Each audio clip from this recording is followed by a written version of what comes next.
Alright, ladies and gentlemen, welcome back. This is HD Starcraft, and I'm back for Game 2 between Liquid, Snute, and SKMC from the Red Bull Battlegrounds, New York City. And we are going to be on a more familiar map here. This is Cloud Kingdom, and classic stage for these two to do battle on. I do think this is a somewhat better map for Protoss against Zerg than Zerg against Protoss, which means it's a little bit better for Protoss, I feel like. But having said all that, we'll just have to see what happens. Obviously, both these players are very talented, and MC is going to be the red in the bottom left-hand corner, got the logo going on as well. In the last cast in the beginning, I talked a little bit about not being sure which console I want to get, so I'm going to ask you guys, what console should HD get for Christmas? You know, a PlayStation 4 or an Xbox One. Leave it in the comments below and I will tally it up and make my decision then. I mean, you know, for me personally, I don't mind. I mean, I already have a great computer, so I don't mind having, you know, I don't need to upgrade my computer, I don't think yet. At least not till next year, maybe. But, you know, for me, I just like to play games. I love games. But both, you know, the games I want to play are like Metal Gear Solid. Those are going to be out for both consoles, so it doesn't really matter to me which console I get, honestly. I feel like. But anyways, tell me what you guys think is best in the comments down below. We do have a probe coming out here. I'm blocking this expansion. I mentioned also at the beginning of the last game that Snute has an interesting strategy developed for ZVP. He does actually go for Baneling busts on gold expo maps, but this map does not have a gold expansion. So, I mean, he's actually going to go for a spawning pool here. A pretty quick spawning pool. And I think this is the 15, no, actually that was like a 14 pool, I think, way earlier than 15, because it's almost done. And Snute here is going to go for the hatchery now, but the nice thing about this build is it allows you to deal with that pesky probe and the pylon, because you go for such, you know, for those quick Zerglings. And no, you know what, actually I don't think it was particularly quick Zerglings, now that I think about it, looking at the timing and the game sense, the game clock. I think this is just a standard opening. And usually for Zerg, when you open against Protoss, you are supposed to get the spawning pool first to block the pylon, to kill off the blocking pylon. You know, back in the old days, I remember when Zerg still tried to go for a hatchery first, like they do against Terran, and like every Protoss was just harassing you by throwing up, you know, pylons and photon cannons at your natural expansion. There was nothing a Zerg could do about that. And so now the metagame has shifted, you know, to Zerg saying, okay, forget that. I'm just going to go for a spawning pool first and then double expand. And that's exactly what Snute has done here. He has taken both the expansions, but I do feel like this is one of those maps that is a little difficult for Zerg, because, you know, Protoss can throw a proxy pylon here and really harass this location. They can do a lot of things, and this map doesn't go too well for Zerg because of the narrow corridors. I think it also combines the lack of open space, making it a bit of a chokehold to play Zerg against Protoss. But we'll see what happens here. It looks like Snute is going to destroy these rocks, and, you know, as Zerg, typically you don't want rocks on the map. They confine the areas, they make things narrow and more difficult to navigate. And as Zerg, you just want free open land. You know, one day maybe there will be a map that is just open grounds. There's no rocks, no ramps, no nothing, no falling debris or towers. It's just open land. And if there was a map like that, you know, obviously Zerg would be completely overpowered. But, you know, maybe one day they'll make a map like that. I remember back in Brood War, they had maps that were just totally island-based. There were maps that were just islands, and to get to the other player's island or base, you guessed it, you got to get, you know, some medevacs or something to lift over there. And those maps were, you know, for Zerg were the worst. You know, you couldn't play Zerg at all. I think they exist obviously in Starcraft 2 as well, and, you know, if you guys ever want to try it out, try like an island map. It basically, you go mass air to play that type of map. And, you know, Zerg air, I think is, you know, considered, if you guys think about it, it is the weakest air race when you compare it to Protoss and Terran, because, you know, Zerg depends on the ground to support the air. You know, just like in the days of Brood War, you can't have Guardians by themselves, you can't have Broodlords really by themselves. So they're an okay air race, but if you were going to do battle against, carriers and, Tempests and Void Rays or battle cruisers and all that, nonsense, you're going to be in a lot of trouble. So, anyways, what is going on here? We've got a pylon coming up.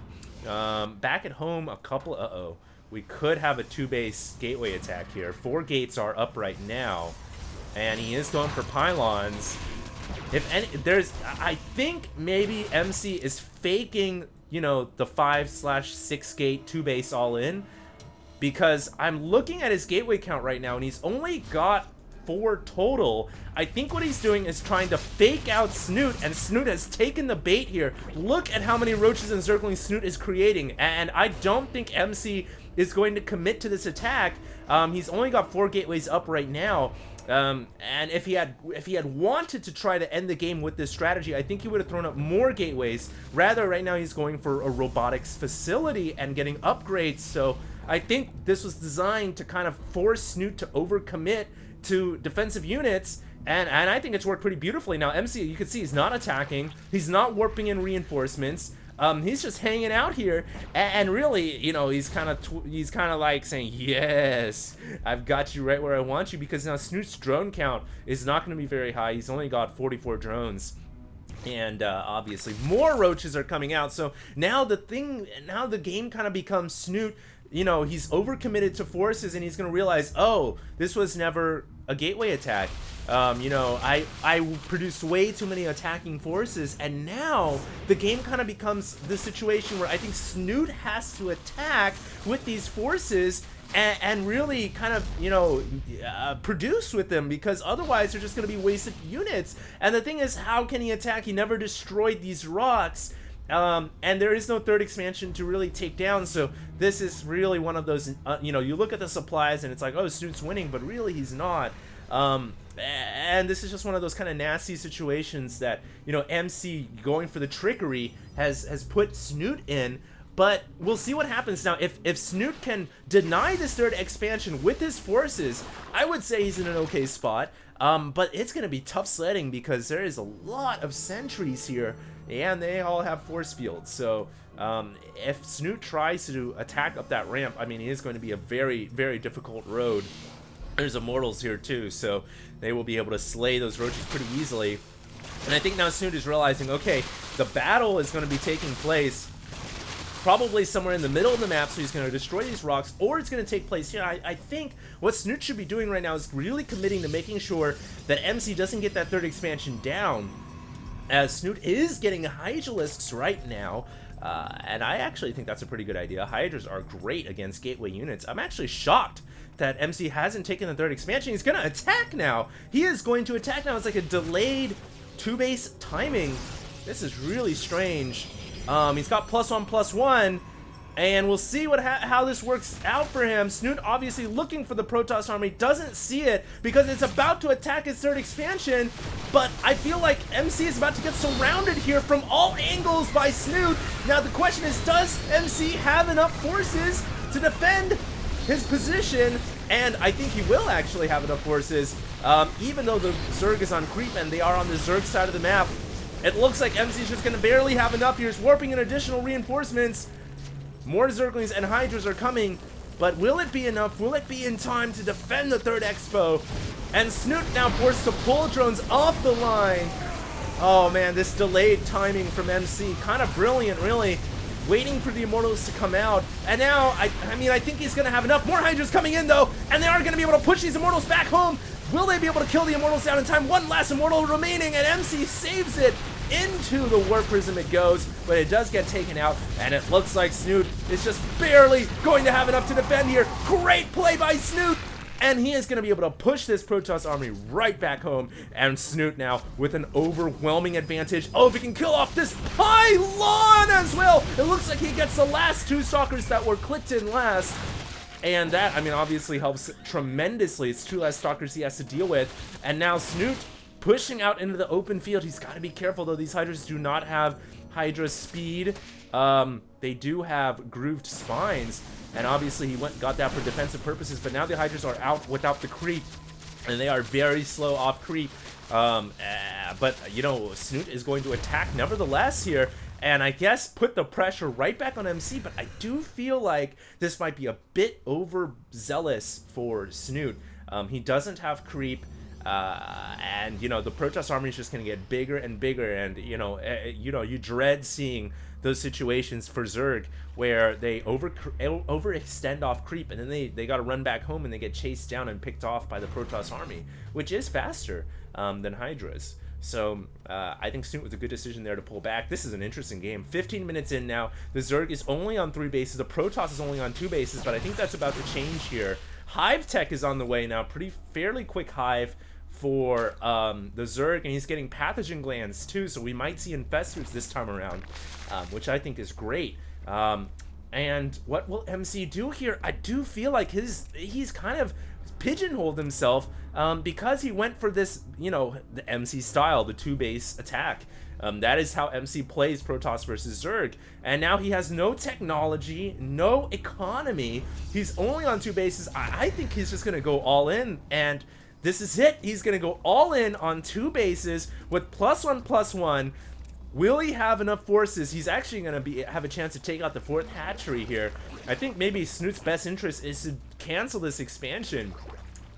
I highly doubt he'll be able to hang on to it. More pylons coming up here. And the weird thing here is Snoot has no idea the Protoss army is up here. He might now because of the mothership core. And there is a big Protoss army building up. But fungal growth coming down. Great fungal by Snoot. And he gets another fungal. That is going to deplete the shields here of the Zealots, making them much easier to deal with. Another fungal growth coming out. And fungals just in time for Snoot here. These fungals are going to drastically change the landscape of the battle. But will Snoot have enough forces behind to take out the weakened Protoss army? I'm not entirely sure, and it looks like MC just with raw forces is gonna run through here and rip the drones apart. 29-30 drones have gone down already, and Snoot could not hang on. It looks like MC is just gonna brute force his way to victory, and that was weird. I mean, I thought Snoot was gonna have enough to defend there with his fungal growths, but now the hatchery is going to go down. And I think, barring a miracle here, Snoot's gonna have to GG out of this game, and thereby losing the set here in the group stage of Red Bull Battlegrounds. Brutal loss here for Snoot, and MC just showing why he's so feared. His build orders are among the most polished and clean of all the Protoss build orders I've ever seen, and you know, he adds trickery and deception to his build orders too, which makes them so difficult to deal with. In this game, I think we all thought, you know, Snoot certainly thought that it was going to be a 2-base timing. It was just way delayed for Immortals, and it was kind of strange, but it worked out for MC, and now I think he's going to certainly have this game in the bag here. Going to go for the next expansion. There is a new hatchery coming up for Snoot, but you know, after losing the 3rd and committing so many resources to defending it, it is very tough for Zerg to hang on. He's also lost an innumerable amount of drones. And this army continues to press forward, reinforced with a pylon from the north. This is going to be the last wave of hydrogen Zerglings for Snoot, and I just don't think he has enough. You know, you need to build a critical mass with Zerg, and he doesn't have an opportunity to do so. So there's GG. And MC takes victory. So I hope you guys enjoyed this game. Do subscribe on YouTube at HD Starcraft. I'll have more games coming out for you guys in the next couple of days. Happy holidays. And this is HD signing out.